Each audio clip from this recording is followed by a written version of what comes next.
Hi, this is Tim with Tops Paving and Milling, and thanks for watching our video, Asphalt Parking Lot Milling and Paving in St. Louis. I am showing you an asphalt milling drum with teeth used to grind up the asphalt onto the conveyor belt and into the back of the dump truck. It is easier to show you this milling drum on a much smaller version than the milling machine used on this parking lot. This is a skid loader attachment which is used on much smaller jobs.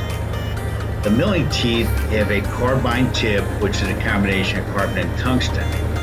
The teeth rotate as they grind up the asphalt so they do not constantly hit the same area of the teeth, which would greatly reduce their lifespan. And thanks for Rudy for this demonstration, and thanks again for watching our video.